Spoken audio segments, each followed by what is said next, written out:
Story with टंजरल। Tanzania airport generation Z प्रदर्शनकारियों के कब्जे में। राष्ट्रपति लापता।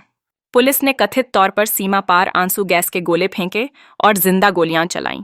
आप जानते हैं, अफ्रीका में कुछ बदल रहा है और यह बदलाव मामूली नहीं है। एक समय शांत राजनीति और स्थिर नेतृत्व के लिए जाना जाने वाला तंजानिया अब अचानक एक नए युग के किनारे खड़ा महसूस हो रहा है। जो अक्टूबर 2025 में एक सामान्य चुनाव की तरह शुरू हुआ था, वह अब देश के इतिहास के सबसे तीव्र युवाओं द्वारा संचालित विद्रोह में बदल गया है। सड़कों पर नारे गूंज रहे हैं, हवाई अड्डे खामोश हैं और सरकार, खैर, वह लोगों को यह यकीन दिलाने की कोशिश कर रही है कि सब कुछ ठीक है। लेकिन जब जनता का भरोसा उठ जाता है तो उसे ठीक नहीं कहा जा सकता।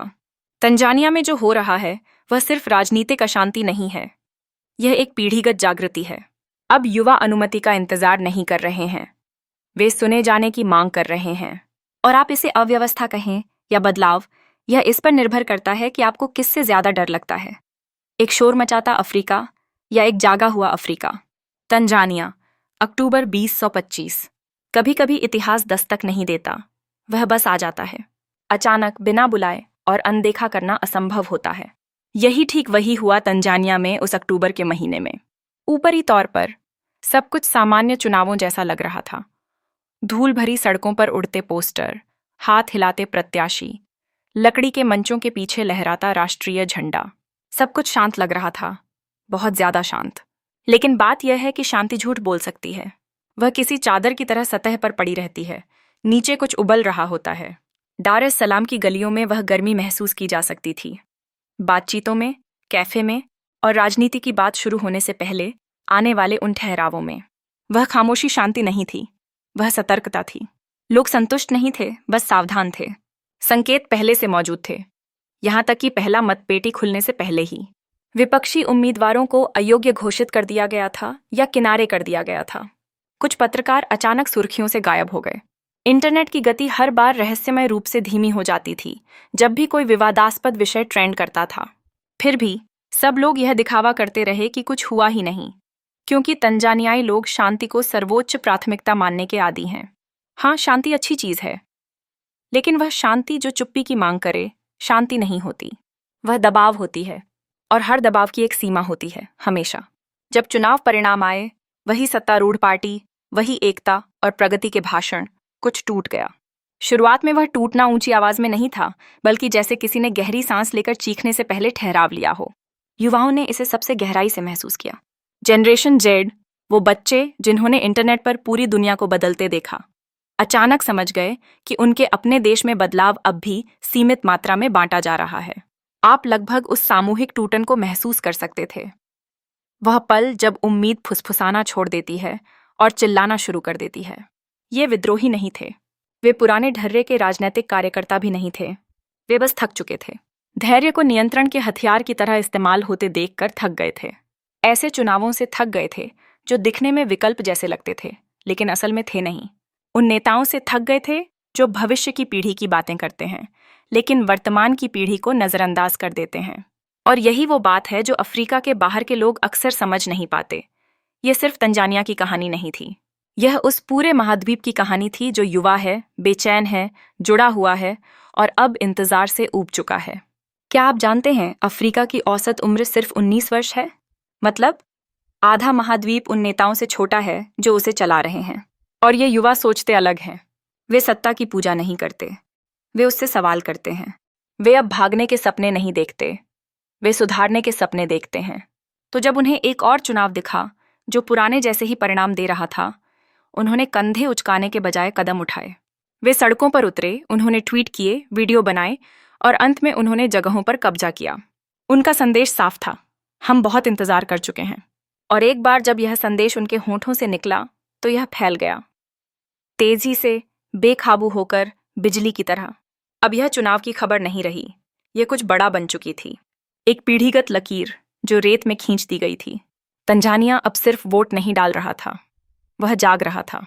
और वह जागृति, वह गुस्से और स्पष्टता का मिश्रण कहीं से अचानक नहीं आई थी। वह सालों की निराशा से बनी थी, जिसे प्रगति के नाम पर सजाकर बेचा गया था।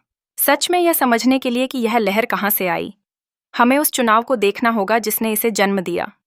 वह चुनाव जो लोकतंत्र जैसा दिखने का नाटक कर रहा था, लेकिन महसूस होता था जैसे पुरानी पटकथा का दोहराव। चुनाव दरअसल दर्पण की तरह होते हैं, जो किसी देश को उसकी असली तस्वीर दिखाते हैं। पर तंजानिया के मामले में वह दर्पण धुंधला कर दिया गया था, जानबूझकर। कागज पर सब कुछ लोकतांत्रिक लग रहा था, लेकिन अगर आप उसे थोड़ा झुकाकर देखते तो सत्ता की वाटरमार्क चमकती नजर आती। राष्ट्रपति सामिया सुलहू हसन खड़ी थीं, शांत, विनम्र, स्पष्ट, स्थिरता का वादा करती हुई। दुनिया को यह सब एकदम परफेक्ट लगा। पश्चिमी राजनयिक मुस्कुराकर सिर हिला रहे थे। अंतर्राष्ट्रीय मीडिया उन्हें तूफान में शांति की आवाज कह रहा था। निवेशक खुश थे, बाजार शांत थे। सबको वही कहानी पसंद आई जो शांति जैसी लगे। लेकिन सच्चाई यह थी, कभी कभी शांति भी सेंसरशिप का सूट पहनकर आती है।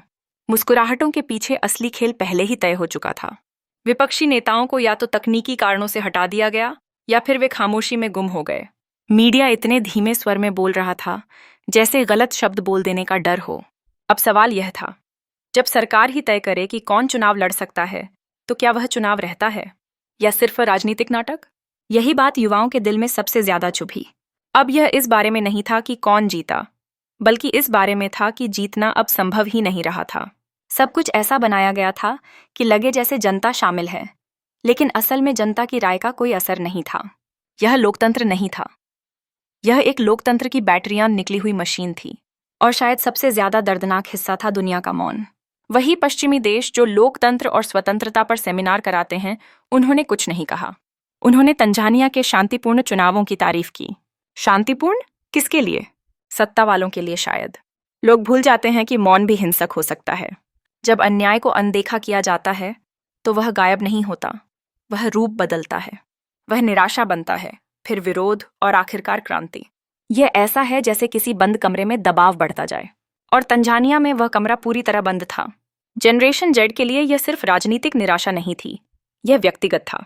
वे ऐसे दौर में बड़े हुए थे जहां उन्हें बार बार कहा गया, सिस्टम पर भरोसा रखो, सत्ता का सम्मान करो। और लेकिन उन्होंने यह भी देखा कि जब वे चुप रहते हैं तो क्या होता है। कुछ नहीं बदलता, कोई जवाबदेही नहीं, सिर्फ नए नाम के साथ पुरानी नीतियां। इसलिए जब 2025 का चुनाव आया और वही पुराने नतीजे दोहराए गए, तो उनके भीतर कुछ टूट गया।